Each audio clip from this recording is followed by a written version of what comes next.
आमतौर पर उपभोग किए जाने वाले खाद्य पदार्थों की पोषण प्रोफाइलिंग। अगला टॉपिक स्टार्ट हो जाता है यहीं से। इस टॉपिक में हम समझेंगे कि जो खाद्य पदार्थ हम रोजाना खाते हैं उनकी पोषण संरचना क्या होती है। यह हमें यह जानने में मदद करता है कि कौन से खाद्य पदार्थ हमारे स्वास्थ्य के लिए फायदेमंद होते हैं और कौन से हमें सीमित मात्रा में खाने चाहिए। पोषण प्रोफाइलिंग क्या होती है? पोषण प्रोफाइलिंग एक वैज्ञानिक प्रक्रिया है जिसके तहत खाद्य पदार्थों का वर्गीकरण उनके पोषक तत्वों की गुणवत्ता और मात्रा के आधार पर किया जाता है। इसके मुख्य उद्देश्य क्या हैं? यह पहचानना कि कौन से खाद्य पदार्थ स्वस्थ हैं और कौन से अस्वस्थ हैं, आहार संतुलन बनाए रखना और सही खाद्य विकल्पों का चयन करना, पोषण संबंधी नीतियाँ और खाद्य सुरक्षा मानकों को निर्धारित करना। आमतौर पर उपभोग किए जाने वाले खाद्य पदार्थ और उनकी पोषण संरचना देखेंगे अपन। हमारे दैनिक आहार में कई तरह के खाद्य पदार्थ शामिल होते हैं। इन्हें पोषण संरचना के आधार पर विभिन्न श्रेणियों में बांटा जा सकता है। पहला होता है अनाज और अनाज से बने उत्पाद। इसमें अपन अनाज और अनाज से बने उत्पाद देखेंगे। एक साइड तो अपन खाद्य पदार्थ को रखेंगे, दूसरा उसमें मौजूद पोषक तत्वों को देखेंगे, तीसरा उससे स्वास्थ्य पर क्या प्रभाव पड़ता है इसको देखेंगे। पहला है गेहूँ या व्हीट। कार्बोहाइड्रेट, फाइबर, प्रोटीन और विटामिन बी प्राप्त होता है, ऊर्जा प्रदान करते हैं और इससे फाइबर प्रदान होता है, आपको फाइबर प्राप्त होता है जो पाचन में मदद करता है। अब चावल देखते हैं। चावल यानी राइस, कार्बोहाइड्रेट, विटामिन बी1 और आयरन प्रदान होता है, ऊर्जा का स्रोत है, लेकिन सफ़ेद चावल से कम ऊर्जा प्राप्त होती है, फाइबर इनमें कम होता है। मक्का देख लेते हैं। मक्का कार्बोहाइड्रेट, फाइबर और विटामिन सी प्राप्त होती है, एंटीऑक्सीडेंट से भरपूर होते हैं, पाचन के लिए अच्छे होते हैं। मक्का का सेवन पाचन के लिए अच्छा होता है। दाल और फलियां देख लेते हैं। वही एक साइड खाद्य पदार्थ होगा, दूसरी साइड उसमें पोषक तत्व होंगे, तीसरी साइड में उसका स्वास्थ्य पर क्या प्रभाव पड़ता है ये होगा। पहला है अरहर या तुअर की दाल।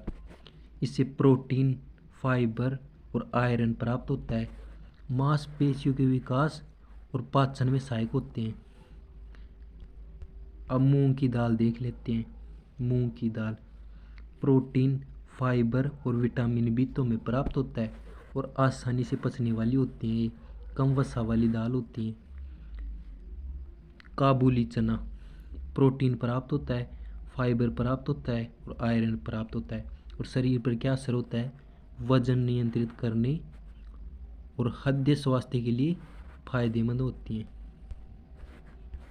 फल और सब्जियां, खाद्य पदार्थ, वही एक साइड में खाद्य पदार्थ, एक साइड में उससे प्राप्त होने वाले पोषक तत्व, एक साइड में स्वास्थ्य पर प्रभाव।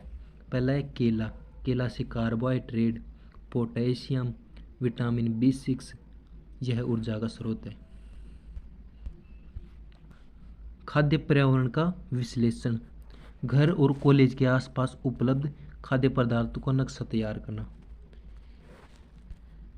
इस टॉपिक में हम समझेंगे कि खाद्य पर्यावरण यानी फूड इन्वायरमेंट का विश्लेषण क्यों आवश्यक है, यह हमारे खान पान की आदतों को कैसे प्रभावित करता है, घर या कॉलेज के आसपास मिलने वाले खाद्य पदार्थों का नक्शा कैसे तैयार कर सकते हैं।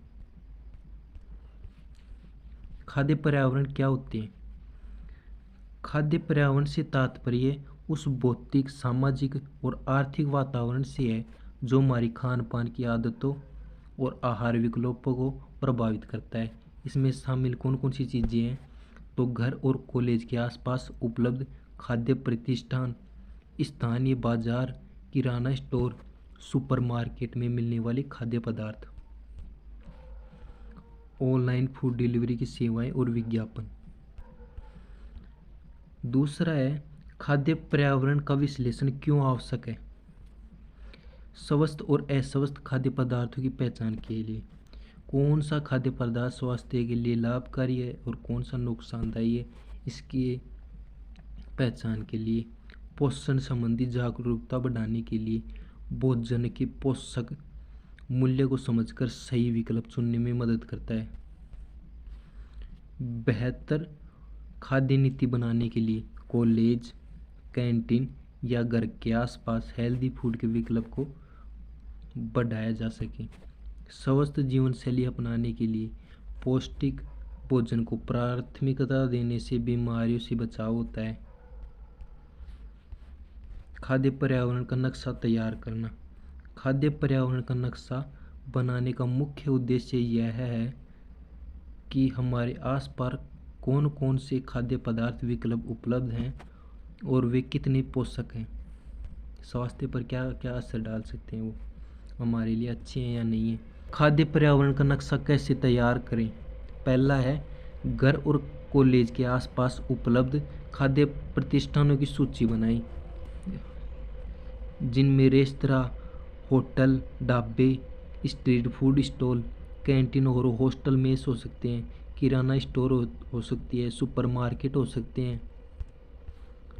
दूसरा है स्वस्थ और अस्वस्थ खाद्य पदार्थों की पहचान करना।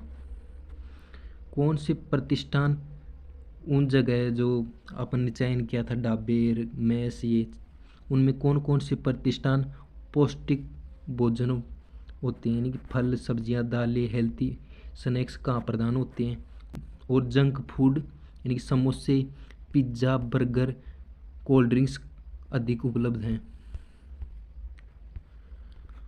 यानी पहले तो अपन उन कहाँ कहाँ भोजन पदार्थ प्राप्त होते हैं उनका चयन करेंगे।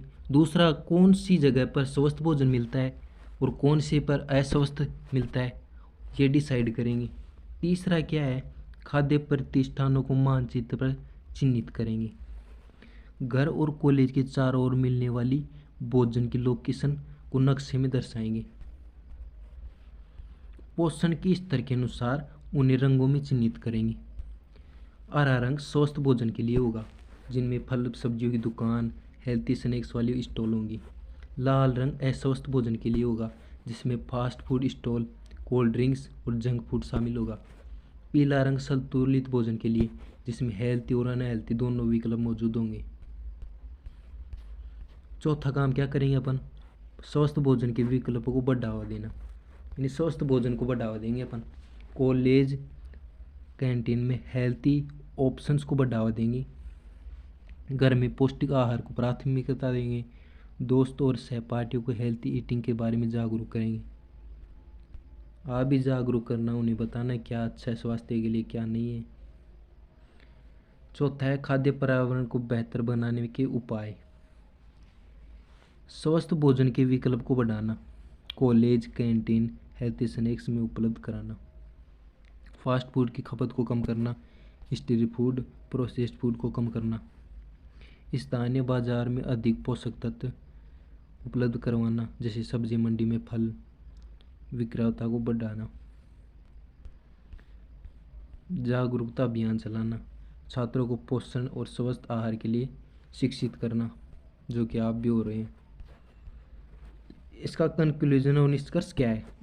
खाद्य पदार्थ का विश्लेषण करके हम यह समझ सकते हैं कि हमारे घर और कॉलेज के आसपास कौन कौन से खाद्य विकल्प मौजूद हैं।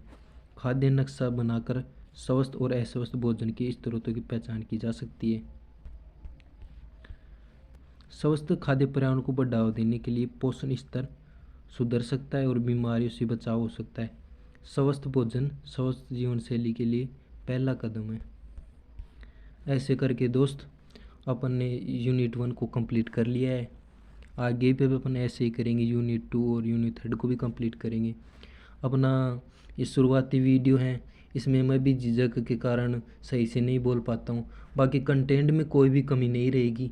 जो कंटेंट हमने करवा दिया उसमें अपन पूरी थ्योरी को कवर करेंगे, यानी पूरी थ्योरी का बहुत एकदम शॉर्ट पार्ट रखते हैं अपन, जिससे न तो स्टूडेंट बोर हो और न ये नॉलेज है जो ये कंटेंट है वो कम हो उनके लिए। उन्हें परीक्षा की दृष्टि से पास करवा सकें, उसके हिसाब से हम इस कोर्स और पीपीटी को डिज़ाइन करते हैं। धन्यवाद। ये पीडीएफ आपको टेलीग्राम चैनल पर मिल जाएगी। चैनल को सब्सक्राइब करना, वीडियो को लाइक करना, अगर कोई दिक्कत हो कमेंट कर देना और अपना प्यार बनाए रखना। कमेंट के माध्यम से मुझे वो मोटिवेट करते रहना।